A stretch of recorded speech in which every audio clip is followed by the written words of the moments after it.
Good evening and welcome to Kentucky Humanities Facebook Live discussion of All the King's Men, Robert Penn Warren's so loved novel that everyone has been reading with us across the state of Kentucky and maybe around the world through this summer of chapter analysis by our scholars. I'm Bill Goodman of Kentucky Humanities, and this is Dr. Jonathan Cullick, the Distinguished Professor of English from Northern Kentucky University. Dr. Cullick is the author of All the King's Men, a Reader's Companion, published by the University Press of Kentucky. It's been our guiding light throughout our discussions on All the King's Men and all of our Facebook Live discussions, as well as the readers' discussions and the community forums that we're going to be involved in throughout our Kentucky Reads program. Dr. Cullick is also the author of numerous Warren papers and texts, including Making History, the biographical narratives of Robert Penn Warren. It's such an honor to have him as a valued partner in our Facebook Live discussions and as a person who's written this book for the University Press of Kentucky and for all of you. And we'll be talking a little bit about that. We'll also be explaining some of the elements of our Kentucky Reads program. We're just beginning to get some of those programs underway, and we'll give you a brief preview of those. But first of all, Dr. Cullick, with your book, All the King's Men, a Reader's Companion, I want to ask you what really influenced your writing of this, and what were you trying to say? All right. Well, first, Bill, it's a pleasure to be here. So thank you so much, and I appreciate Kentucky Humanities leading this program and leading people to read All the King's Men. The purpose behind this book actually is relatively simple. The purpose is to answer a question: what makes All the King's Men relevant to our state, our nation, our political climate today? The way this book started was about over a year ago, March of 2017. Leila Salisbury, the director of the University Press of Kentucky, contacted me, and she told me about the Kentucky Humanities program and said that you all were looking for a companion book for the program. And she said that she felt that it was time for all of us to look at this novel, All the King's Men, and consider how is this novel now remaining relevant 70 years after it was published. So she asked me if I would like to write the book to answer that question. And I was really interested in doing this, really for a couple of reasons. One was just very personal. In my own academic career, I had been doing a lot of work in administration. I had been chair of the English department at NKU, and had put Robert Penn Warren aside for a little bit. And so it was kind of like a calling back home to go back and revisit Warren. But the other thing I really liked about her message to me was that it was a very clear assignment. It was, here's a question that needs to be answered. And when you're doing research, you really latch onto projects like that. So I thought, well, that'd be an interesting question to answer. But the initial challenge, I think, as a researcher was I didn't really have the answer just yet, you know. And when you start to write a book, you kind of want to have the answer first. So I had the idea, well, since the question involves what makes this book relevant in our political climate, I thought, well, why don't I start by talking with people who are in government and in journalism and get their opinions. So I put out queries to over 70 individuals in Kentucky government, university presidents, and journalism, and I wanted to read their replies to find out what this novel, All the King's Men, meant to them. So the result of all of that kind of primary research was a book that I have written for two kinds of audiences. One is people who have never read All the King's Men. I want this book to be introductory to them. And then also for people who have read it but maybe would like to have a refresher. And then I wanted to give them a little something in addition to that. So the book introduces them to the author. There's a brief biography of the author, synopsis of the novel, survey of how the novel has appeared in other books and movies, plays, operas. And then the second part of the book, delves into what makes this novel so relevant? And that gets into the novel's use of political rhetoric and political speech. And you've done such an excellent job. It's really, it's been so well received. We have loved it. And I continue to hear people who are picking it up for the first time really enjoying what you did. So we appreciate you sort of outlining that for us. As we said earlier, that this discussion is all a part of a program at Kentucky Humanities that we've called Kentucky Reads. It really is going to begin, in fact, Dr. Cullick is going to be a big part of what we're doing at Northern Kentucky University, where we're presenting 5 statewide community discussions entitled Democracy and the Informed Citizen, where a panelist made up of a scholar, a journalist, a moderator, and a public figure will discuss some of the themes and some of the relevancy that Dr. Cullick just mentioned. We'll also have in some of these locations, Bowling Green, Louisville, Lexington, as I mentioned, Northern Kentucky, and Paducah. There will either in one or the other be a play reading of All the King's Men.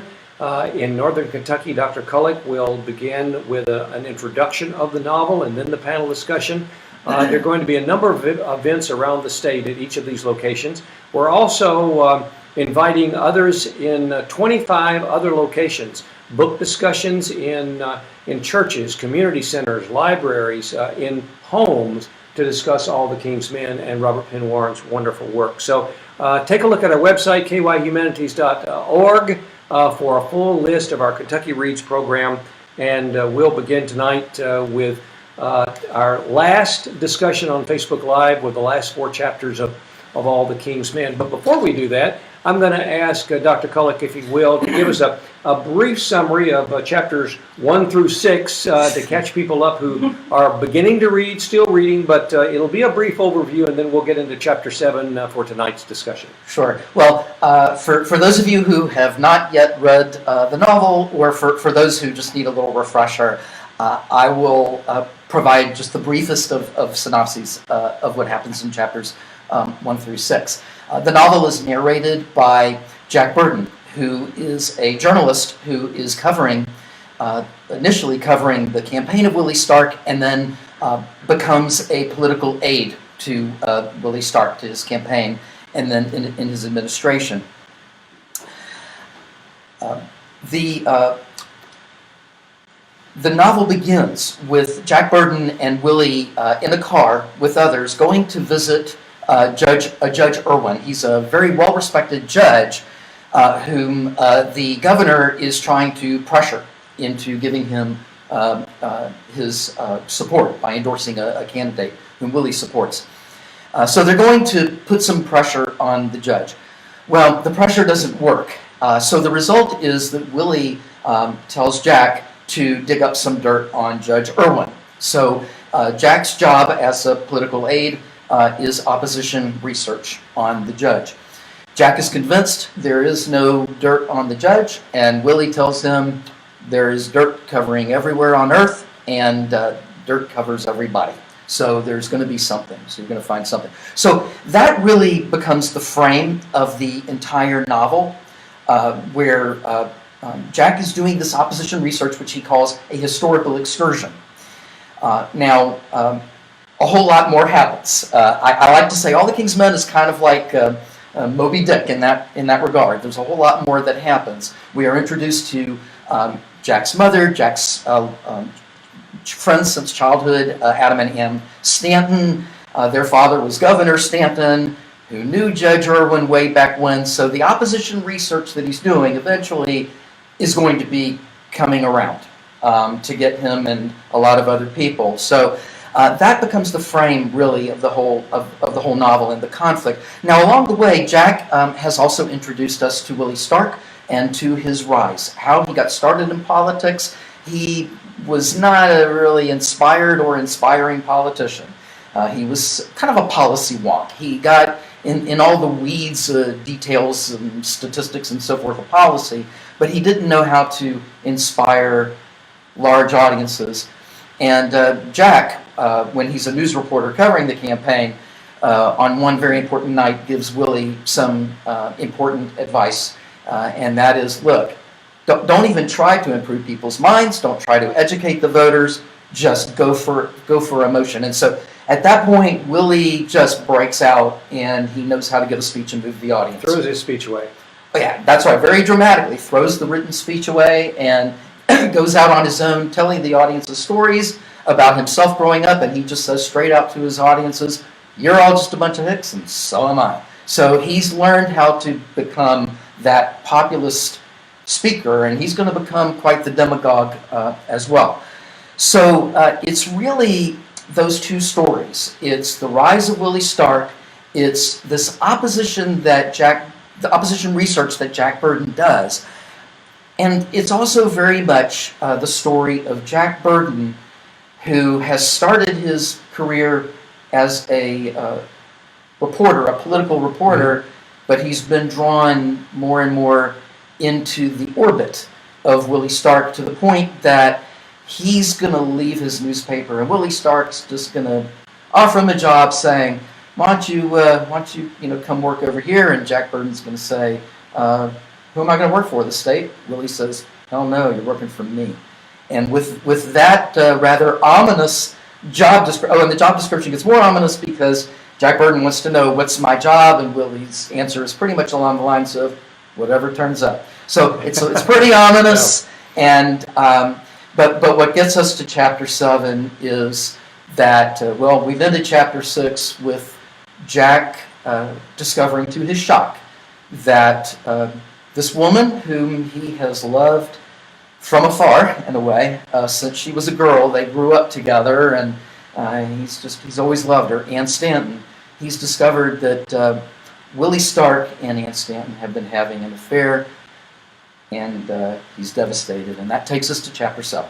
Quickly, before we get to chapter 7, tell us about Sadie, Sugar Boy, Tiny Duffy, because they all play prominent roles in the last 4 chapters. Okay, absolutely. And by the way, I have to say, any synopsis of this novel, you're going to miss somebody. I always like to say this novel, there's something operatic about All the King's Men. There are so many plot lines, so many characters. And by the way, just a funny little tidbit of information. When All the King's Men was made into an opera, when you think of an opera, you think of something very large that has all these plots and all these characters and everything. But the funny thing about All the King's Men is when they made this into an opera, they actually had to simplify it in order to make it an opera. So it's already a pretty operatic book. All right, so the characters. Sadie Burke is a political aide who works for... An operative. Right, a political operative. Yeah. Works for Governor Stark. And she and Jack Burton are, kind of working together, but also always at odds. And she's also been having an affair with Willie Stark. And you have to kind of know, Jack Burton's attitude toward all this. His attitude is kind of smart alecky because... Sort of lackadaisical. Yeah. Because doesn't really care. Well, when Sadie tells him, this guy's two-timing me, he says, well, now, actually, he's two-timing his wife, Lucy. I think we need a different kind of arithmetic for what he's doing to you. And so he's, but she's truly upset. And, it doesn't affect him at all. Very rough around the edges. Sugar Boy. Okay, Sugar Boy is the driver and the bodyguard for Willie Stark. And Sugar Boy is at once a minor character, but also a very important character. And I talk a lot about Sugar Boy in my book. Sugar Boy was a kid who just kind of grew up being picked on by all the other kids. And with Willie Stark, he is empowered. Mm-hmm. Willie Stark has, given Sugar Boy a gun and the car, and Sugar Boy can shoot. And so Sugar Boy is enamored of Willie. He loves Willie. He loves Willie, and the epigraph of my book is actually a statement by Sugar Boy, where Sugar Boy says of Willie, he could talk so good, the boss couldn't nobody talk like him. Mm-hmm. And I think that is such an important line in the novel that Sugar Boy utters. And we'll probably talk about it a little more this evening. It's an important line because So much of this novel is about language, political language, how it is used, how it is misused. And Sugar Boy really gets to that. And then you mentioned... Tiny Duffy. Thank you. Yep, Tiny Duffy is... boy. Somewhat a minor character, sort of atypical of the Paul, maybe, that hung around. But again, like you said earlier, plays a more prominent role as we get closer to the end of the novel. Yeah, originally he's a political opponent, maybe even enemy of Willie Stark, and he's actually, like back in the early days when Willie was a nobody, Tiny is really condescending and insulting to him. Willie ends up hiring Tiny, takes him on. Tiny actually becomes lieutenant governor, and Willie tells Jack, I think it was Jack, he tells him at one point, why do I have Tiny here? Why do I keep him around? Because he reminds me of something. So in a way, Tiny is Willie's way of kind of that line from the novel The Godfather and the movie. Keep your friends close and your enemies closer. Mm-hmm. By keeping Tiny Duffy around, Willie's keeping his enemy even closer. So in Chapter 7, we've learned that at the conclusion of Chapter 6, as we said earlier, that Jack finds out that Anne and Willie have had an affair, and it's quite shocking to him. Jack decides to leave and travel west. And I want Jonathan's conjecture on why you think he, does that have anything to do with his earlier great sleep and his somewhat depressive state maybe at times during his life? What does he learn on this trip west, and why did he take that? And by the way, the words are written that Jack drives west to the end of history. Yeah. So this is Chapter 7, where Jack is pretty much taking this trip out west. Jack, you're correct. Jack goes into these kinds of periods, which he calls the Great Sleep, which I guess today we might think of as a kind of a depression. Well, as he's driving out west, this is really a trip into memory. As he drives west, he's thinking about his own life history, and he's also thinking about growing up with Anne and Adam.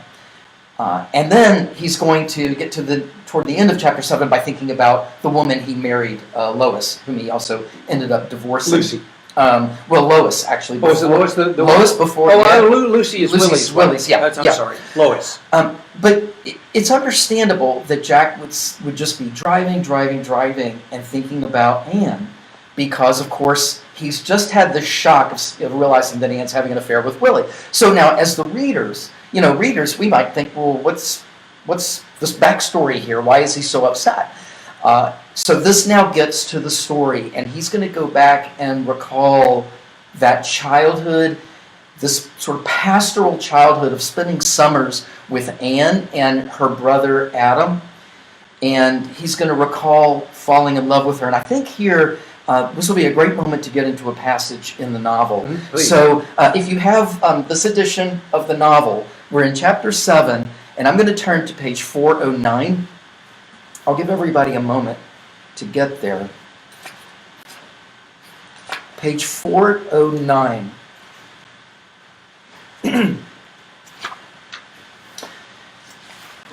Well, in the page before this page, Jack has been talking about the past unrolling in his head like a film. He says that it's showing in his mind like a family movie. And then, this is an example, by the way, of Warren's incredible skill of description. On page 409, the second paragraph, I'd like to go ahead and just read this and talk about it. It says, "Little girls wear white dresses with skirts that flare out to show their funny little knees, and they wear round-toed black patent leather slippers held by a one-button strap, and their white socks are held up by a dab of soap, and their hair hangs down the back in a braid with a blue ribbon on it." That was Anne Stanton. And it was Sunday, and she was going to church to sit still as a mouse and rub her tongue tip pensively at the place where she had just lost the tooth. And little girls sit on hassocks and lean their cheeks pensively against their dear father's knee, while his hand toys with the silken locks and his voice reads beautiful words. That was Anne Stanton. And little girls are fraidy cats and try the surf with one toe that first day in spring. And when the surf makes a surprising leap and splashes their thighs with the tingle and cold, they squeal and jump up and down on thin little legs like stilts. That was Anne Stanton. Little girls get a smudge of soot on the end of the nose when they roast wieners over the campfire, and you, for you are a big boy, and do not get soot on your nose. Point your finger and sing, dirty face, you are so dirty, you're a disgrace. And then one day, when you sing it, the little girl doesn't say a thing back the way she always had, but turns her big eyes on you out of the thin little smooth face, and her lips quiver an instant, so you think she might cry, even though she is too big for that now. And as the eyes keep fixed on you, the grin dries up on your face, and you turn quickly away and pretend to be getting some more wood. That was Anne Stanton. And so he's going to go on and talk about how, as he's falling in love with Anne, and they're kids at this point, right? They're young people. For him, the whole world is Anne Stanton. Everything he sees, everything beautiful for him is Anne Stanton. The whole summer for him becomes Anne Stanton. Actually, if we have a moment, Warren makes a really interesting connection here. But it's over on page 411. As he continues with this beautiful description of Anne Stanton, kind of growing up with her, and becoming more and more aware of her. Toward the bottom of page 411, he says, I'll just pick apart here at the bottom, 3 lines up from the bottom. Well, that is the classic pose, and it is too bad the Greeks didn't play tennis. He's talking about her playing tennis. Mm-hmm. It's too bad the Greeks didn't play tennis, for if they had played tennis, they would have put Anne Stanton on a Greek vase. But on second thought, I guess they would not have done it. That is the moment which, for all its poise, is too airy, too tiptoed, too keyed up. And he says that this moment is not on a vase; it's in my mind. This is an interesting literary allusion to a very famous poem by John Keats, and it's his ode on a Grecian urn. The most famous line out of that poem is where the speaker is describing 2 young lovers on a Greek urn, he's, the speaker is noticing how they are frozen in time. They are forever young. They will never age. They'll never face death. But at the same time, they're frozen in time, which means there will never be any movement. Mm-hmm. And what he says, and I'll just read you the line from John Keats' poem. It says, bold lover, never canst thou kiss. Though winning near the goal yet, do not grieve. She cannot fade, though thou hast not thy bliss. Forever wilt thou love, and she be fair. So she'll always be fair. You can always be in love with her, but you're never going to get to kiss her. And that is a really important allusion to Jack Burton feeling like, for him, Anne Stanton has been frozen in time, and he just can't ever seem to move and act on their love. She's always some ideal for him. Why during this trip west do we find that Warren has used language from, sometimes it's attributed to Mark Twain and Sir Arthur Conan Doyle, on flee all is discovered. So it's an often, we didn't talk about that before. I don't think we did, no. I don't know why that's in there, but I found some reference to that, and that's something we'll have to look. Maybe somebody in our audience will know of that phrase and why it was used and why Warren. That's pretty interesting. But actually, if I could, they're kind of along the line, since you're talking about region. People wonder about All the King's Men. Is it set in Louisiana or not? It never actually says that it's Louisiana. But there are moments in the description of the setting where it's very much Louisiana. And so I'll just mention this for really careful readers out there who want to go back and look. I won't read the passage at all, But if you go back to the very beginning of, chapter 7 on page 405, and it's only pages 405 and 406. Sometimes as readers, we kind of go quickly over description. Mm-hmm. Go back and read this description very slowly. He describes how he begins driving west. Mm-hmm. And he describes how he starts in the morning, Mm-hmm. and then he turns the car, and now he says that the sun is in his eyes, because now he's facing west. Well, if the sun's in his eyes and he's driving west, it means it's sundown. And then he describes how the next day, he says on page 406, the second day, I was in Texas. And then it continues. If you get your atlas out, look at your map, he's in New Mexico, Arizona, California. He started in Louisiana. Just kind of an interesting. Although it's never mentioned. It's never said. And of course, there are all these references to pine trees and bayous too. By But the it's way, sort of interesting. that phrase is at the bottom of page. There it is. Flee all is discovered at the page that 405. So Very good, yeah. If somebody has reference on that, we'd appreciate. So chapter 8 begins, and we discover right away that the trip west for Jack has been good for him, good for his soul. He's sort of refreshed and ready to go back to work. And then what happens? Okay, and I have to take a quick glance at my notes here because a lot happens in chapter 8. So Jack is coming home. He's picked up a hitchhiker. He lets off the hitchhiker in Arkansas, and then he turns and heads home. Okay, there's a little more geography there for you. Jack has developed Jack likes to develop these theories of history, and he's developed this theory of the Great Twitch, which is kind of this idea of, history doesn't mean anything, it's just all a bunch of brain waves. And he actually witnesses his friend Adam, a physician, performing a lobotomy, and so it leads Jack into a kind of a digression as to what forms the personality.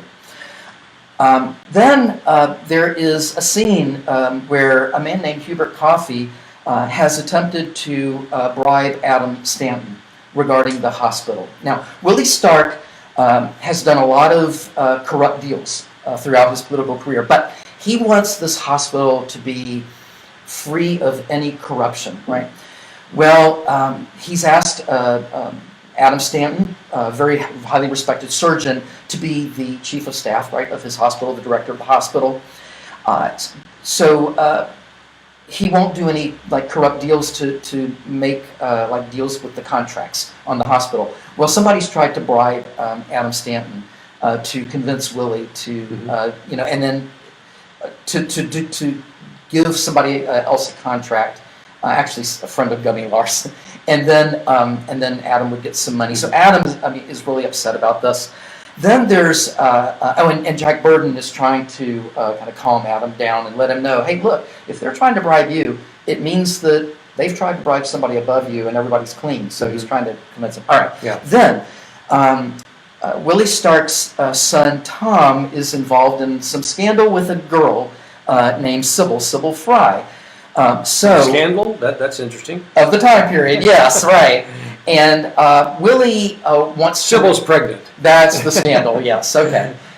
It is the 1930s, and so Willie has an ambition to run for the U.S. Senate. His opponent is McMurphy. This is now becoming a setup by McMurphy's people, where they have taken Marvin, the father, and Sybil, the daughter, Fry, and move them to Arkansas into hiding, and they're going to use this to put pressure on Willie to do some deals on the hospital.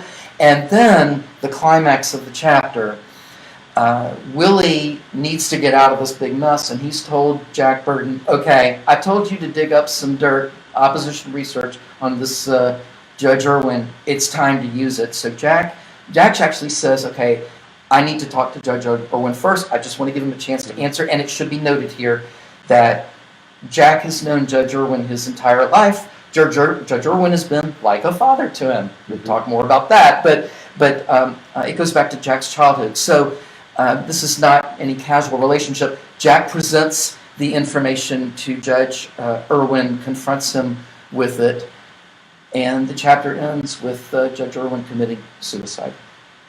and Jack's And? mother yelling, "Jack, you've killed your father." Now let's repeat that if you didn't catch that and haven't gotten to that part of the novel. Jack confronts Judge Irwin. Judge Irwin, after Jack leaves, commits suicide, and then Jack's mother admits for the first time to Jack that you've just killed your father. Judge Irwin was Jack's father. That's right. Yeah. So that's a dramatic conclusion of Chapter 8, and quite a surprise to most readers, I would imagine, and quite a climactic conclusion to that.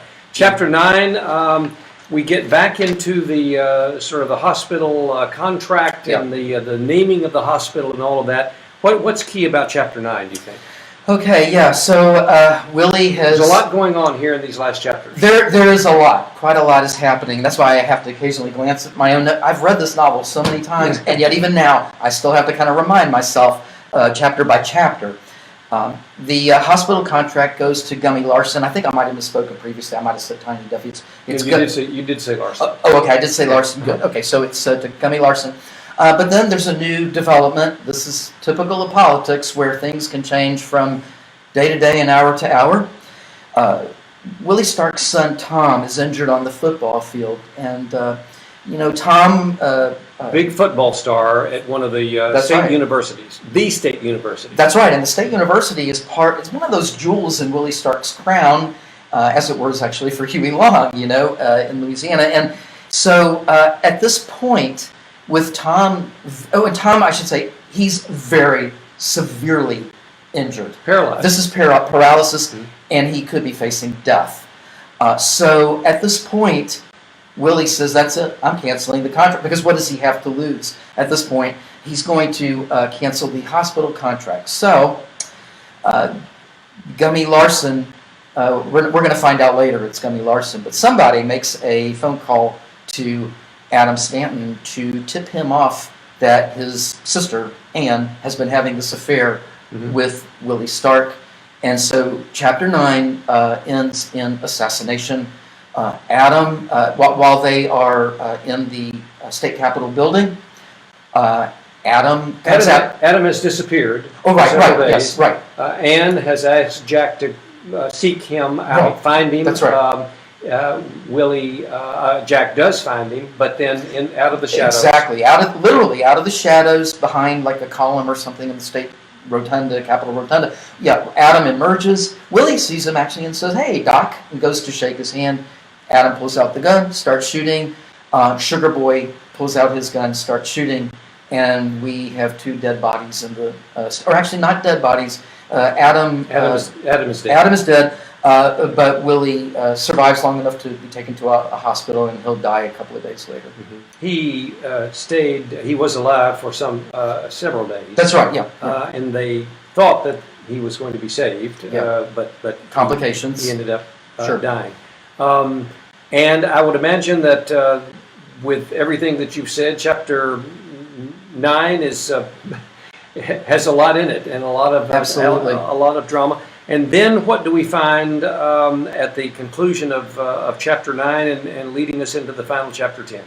Okay, well, as Chapter 9 ends, Willie Stark dies, and his final words to Jack are, "It might have all been different." Actually, I think that sentence is just worth looking at. It's on page 602 if you have this edition, and I think it's just an interesting line.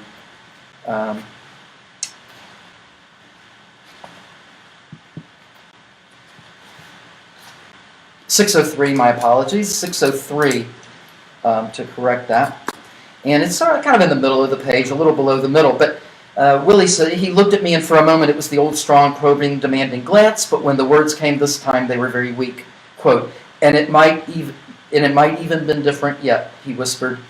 "If it hadn't happened, it might have been different even yet." And I just want to say that those words of Willie Stark resonate with me, because I still don't know exactly what he's referring to when he says it. It might have been different. And I'm just kind of always wondering, what exactly is it? Is he talking about his whole administration? Is he just talking about being shot? I never. Well, I don't know. Do you, What is your speculation? well, I don't.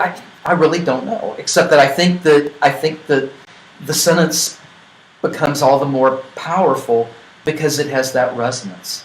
You know, that it might have been different. Can just refer to, this guy shot him, and he still doesn't know why the guy shot him. His life? But it could have been his whole life. Mm-hmm. That's exactly right. Willie is not an unreflective person, and all the way back in chapter 1, when he's giving an impromptu speech, there's an interesting moment when Willie pauses for just a moment when he's standing in front of the crowd and he's just thinking about himself and how he got here. And I should say, actually, when they made it into an opera, that one moment became a whole beautiful aria. So Willie has those reflective moments. Willie is by no means, we call him this populist demagogue, but he is by no means a flat character. He is highly dynamic, very complicated.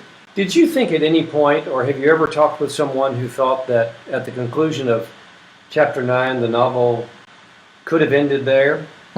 With the death of Willie, the death of Adam, with nothing more from Jack? It's interesting because the moment you said that, I had to open the novel and say, well, let's see, how would it look? At the end of chapter 9, are there still... There's more to be done here. There's more work, and that's why he needs that other chapter. And so chapter 10 begins with Jack really trying to discover how Adam found out about Anne and Willie, because that is a secret that Jack has yet to discover. Yeah, exactly. Yeah. And Jack actually in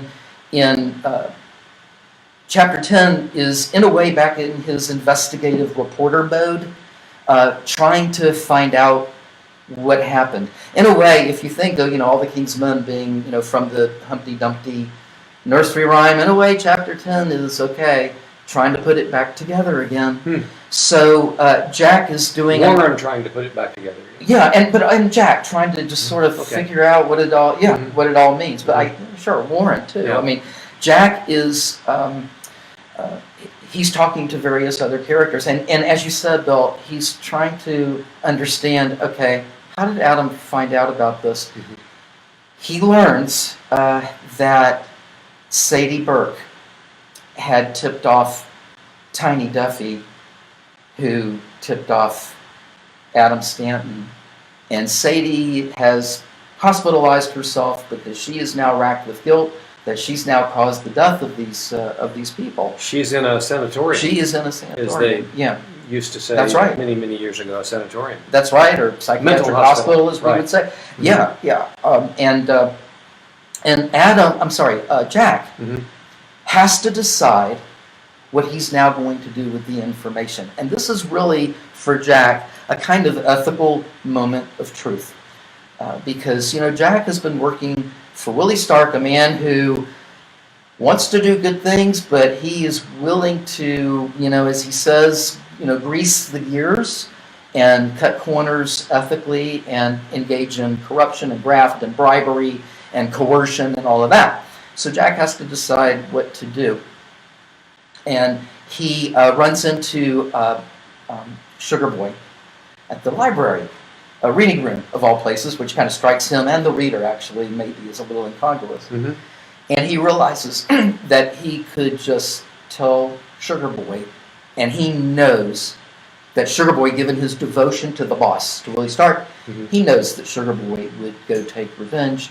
But Sadie, on Tiny Duffy. On Tiny Duffy. Who is now the governor. Who is now the governor, yep. Sadie did write to Jack telling him, okay, look, here's your information, but don't do this. Don't use this. And Jack decides not to do it. And actually, Jack ends up, turning down a job offer, quite dramatically turning down a job offer from Tiny Duffy. Clearly, Tiny Duffy was making the job offer because he was scared of Jack. He won't, again, keep your enemies closer. But Jack goes to work for Willie Stark's former Attorney General, Hugh Miller, who way back in chapter 3 or 4, an earlier chapter, has resigned on principle given Willie's tactics. So Jack will now work for Hugh Miller. We find out that Tom has died, that Yep. the child that he had with Sybil has now been adopted by Lucy, Yep. Willie Stark's wife. And all of this kind of comes to a quick conclusion. Yeah. Jack moves to Burden's Landing, Yep. and of all things, surprises the reader by marrying Anne Stanton. That's right. That's right. Yeah. Yeah. And He's inherited the judge's property. He wanted to give that property to what was it? Her name, Lilypaw. From an earlier chapter, whose brother had originally been, I guess, the victim really of the whole deal that had happened with Judge Irwin and Governor Stanton. And he realizes that she has passed away, and he's now inherited this property and is now responsible for it. But it's although heavily mortgaged, so he and Anne need to move. the end. But we're going to talk about the last sentence in just a minute. But we have some questions, sure. Dr. Cullick. And this is from Scott, who writes in and asks, what does it mean that Jack Burden chooses to not do to Tiny Duffy what Tiny Duffy did to Willie Stark? Is Jack heroic in not acting as badly as the other characters? Oh, okay. Scott, I don't know if I'm going to call Jack heroic, but I will say that he might be growing a little. I think what's happened here is that Jack has maybe learned something about responsibility, and I think he's finally getting, this is going back to chapter 4, the Cass Mastern episode.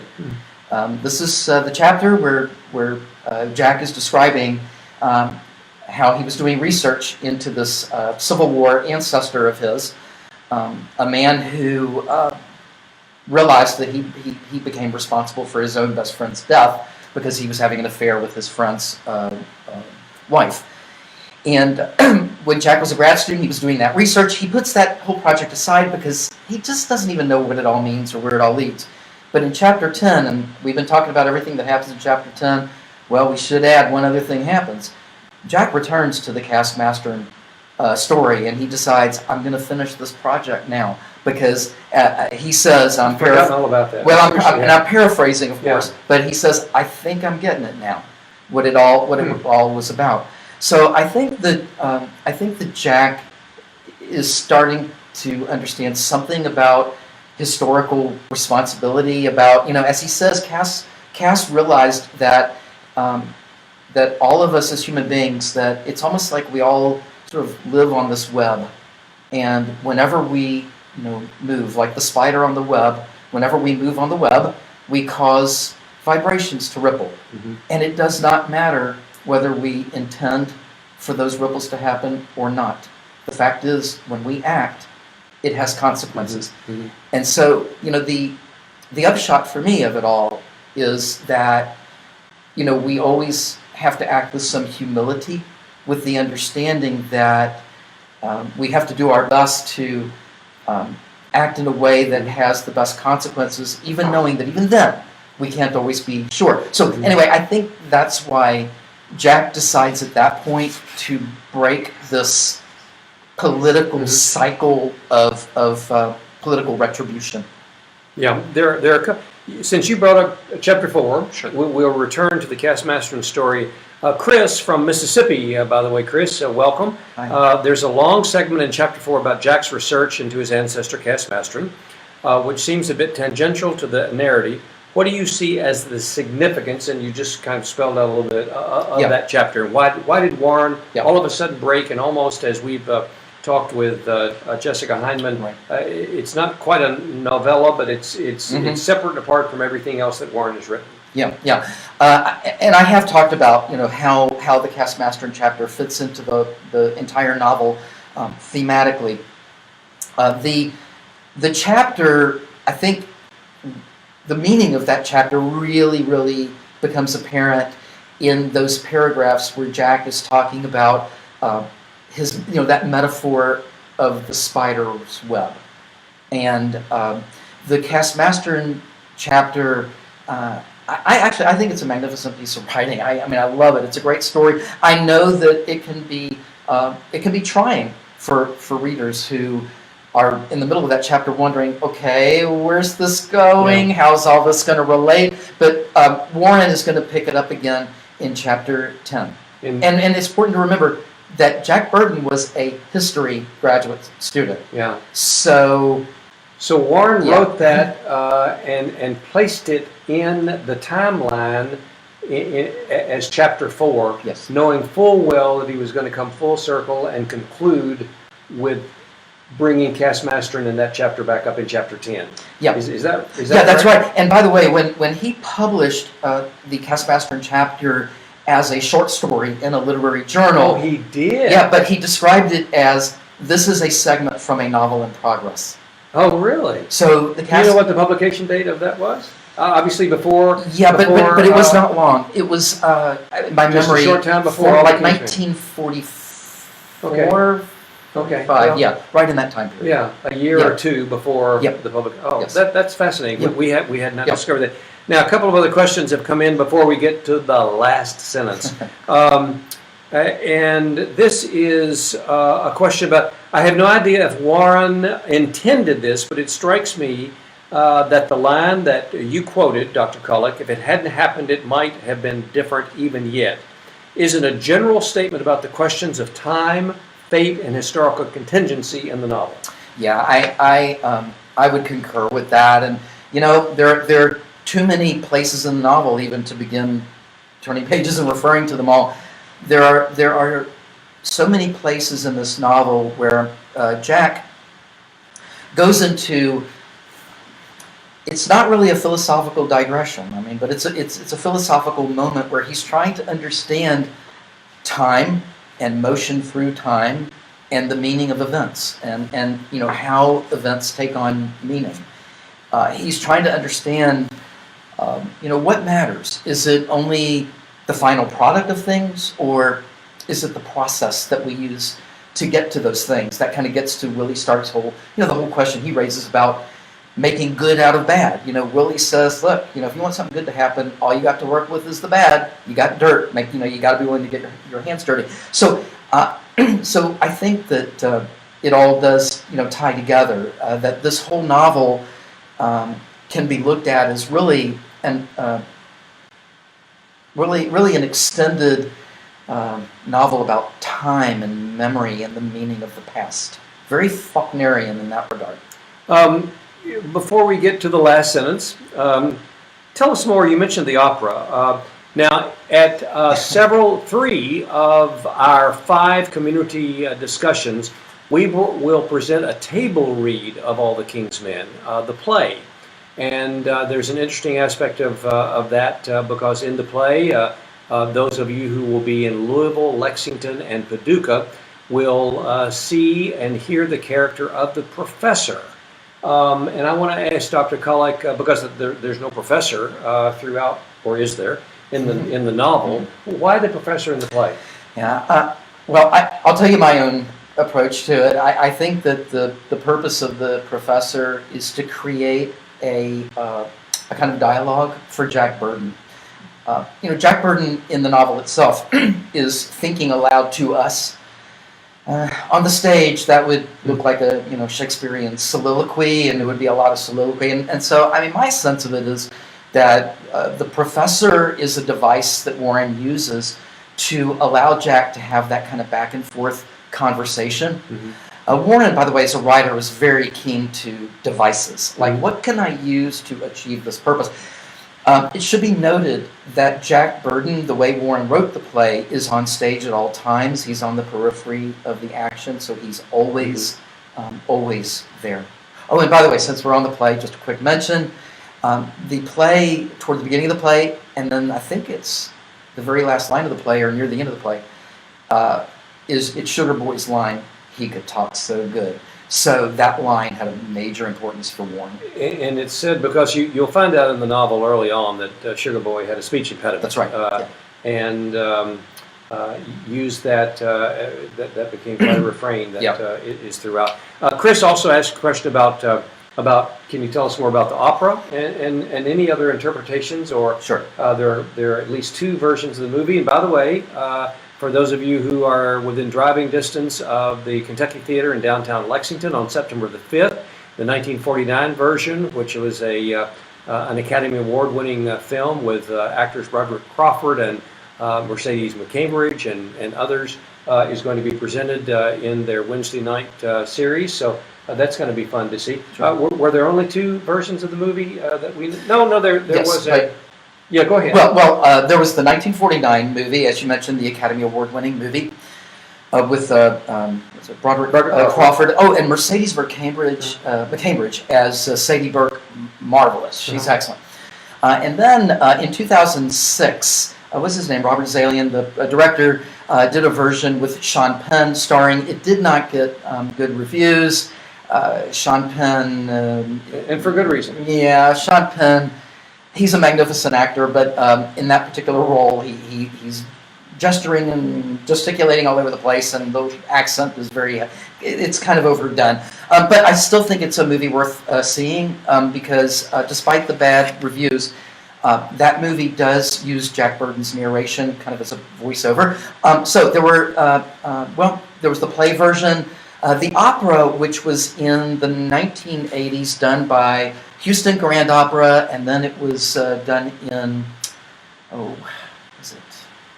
it was in Washington, D.C. It was broadcast actually on public television. And by the way, you can see the whole video of the opera online. Look, that's going to be my quick answer for movies and plays and operas and so forth. But so let me get the longer answer is I go into all of this in my book, shameless plug for my book, but I do go into all of these different versions of All the King's Men in my book, full descriptions. This question from Jessica. For those who love this novel, what else should be read by Robert Penn Warren? Okay. I'm going to make more than one recommendation. If you'd like to read another novel of Robert Penn Warren, oh boy, so many good ones to choose from, but I'll tell you what, I'll just put one out there. I'll say his very first novel, Night Rider.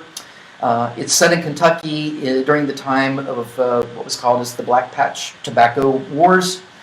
And actually, if you read Night Rider, you may notice themes that are going to appear again in All the King's Men. I would also like to point out that Warren wrote some really good nonfiction, very good nonfiction. The Legacy of the Civil War, Segregation, actually a very good book I'll recommend. From 1965, Who Speaks for the Negro? Warren went on a project to interview leaders of the civil rights movement. Martin Luther King, Malcolm X, Stokely Carmichael, the brother of Medgar Evers, and many others. That is a book well worth reading. But I think I want to make one more recommendation. His poetry, just anything. Read his poetry. I guess if I had to pick one of my favorites, it would be his book, Now and Then, poems from 1976-78. He won the Pulitzer for that. Warren's poems are full of narrative and drama, and that particular book has a lot of poems of growing up in Kentucky. So I think a lot of Kentucky readers would enjoy it, as well as people outside of Kentucky. Warren was a magnificent poet. The only writer to ever win the Pulitzer in both poetry and fiction. That's right. The last sentence, Jonathan, but that will be a long time from now, and soon now we shall go out of the house and go into the convulsion of the world, out of history, into history, and the awful responsibility of time. Yeah. This sentence really resonates, I think, with a lot of readers. And for me, it kind of recalls another famous American novel, The Great Gatsby, of Scott Fitzgerald, which ends, with this final line, so we beat on, boats against the current, borne back ceaselessly into the past. So F. Scott Fitzgerald is talking about how we're trying to move into the future, but the past is always pulling us. And Jack Burton, at the end here, when he says, we shall go out of the house and go into the convulsion of the world, out of history, into history, and the awful responsibility of time. He's realizing that responsibility that we were talking about earlier. He's realizing that You might want to step out of history, but you're just going to be stepping right back into history. You can never really step out of it. And I think a key word or phrase in this final line is the convulsion of the world, because at the time Jack is narrating, it's 1939. The world is about to break out into war. And so that's really the convulsion of the world that Warren is thinking about. Warren was working on the idea of this novel when he was in Italy. He talked about being in Italy and hearing the footsteps of fascists on the cobblestones, and he always said that although the novel never would have been written without Huey Long as the suggestion, he said it was really the thought of authoritarianism in the United States and worldwide that drove his writing of this book. So that all is packed into that final line. So, Dr. Cullick, you will be leading the discussion at the community forum at Highland Heights at Northern Kentucky University. As I mentioned, the other 4 forums will also have a panel made up of members that will discuss how relevant this novel is to today. Why does it speak to the time that Warren wrote the novel and how it relates to what is going on in America and the world? Yeah. Well, the time Warren wrote the novel, again, Warren had in mind World War II. And he saw the convulsion that the whole world had experienced with the rise of authoritarianism. In our own time, for me, I'm drawn to the title of this novel, which, and maybe this is the last discussion, we should just return to the title. The title of this novel is not The King. The title is All the King's Men, and we might, now update that. All the King's Men and Women, all the King's people. This novel is really about Jack Burton. In fact, at one point, he says the story of Willie Stark and the story of Jack Burton, it's one story. This novel is about Sugar Boy, and it's about Lucy and Tom and Sadie. It's about Anne and Adam. It's about all these people who are in the orbit of this magnetic, charismatic personality who knows how to use language to seduce others to join him in his cause. And so I think that ultimately the significance of this novel is, for each of us to read it, to look especially at the use of political rhetoric in the speeches, and to ask ourselves each of us to ask ourselves individually, how am I moved by a politician's speech? And I think in the final analysis, as speaking not only as an English teacher, but as a citizen, I think this is why the study of language and rhetoric and literature, and all the humanities in general, is so important in our schools. And I think Robert Penn Warren would agree with that for the health of a democracy, we need to be educating students, fully in the humanities, because that's what's going to enable us to watch for those authoritarians who rise. Hear, hear. Yeah. And bravo. And thank you so much for joining us. That concludes our third and final chapters of our Robert Penn Warren, All the King's Men Facebook Live discussions. They're all online at kyhumanities.org. If you missed the first 2 or tonight, so you want to go back and review what this brilliant professor at Northern Kentucky University has been able to share with us tonight. Again, our full schedule of Kentucky Reads events that will occur between now and all the way through the Kentucky Book Festival on November the 17th. We hope you'll join us at these locations across the state of the Commonwealth. Dr. Cullick, thank you so much for not only contributing the work that you did in Robert Penn Warren's All the King's Men, Reader's Companion, but the work and the support that you've given us throughout this entire Kentucky Reads program. Oh, wonderful. Thank you, Bill. We thank you for being here. Absolutely. And for Kentucky Humanities, I'm Bill Goodman. Good evening.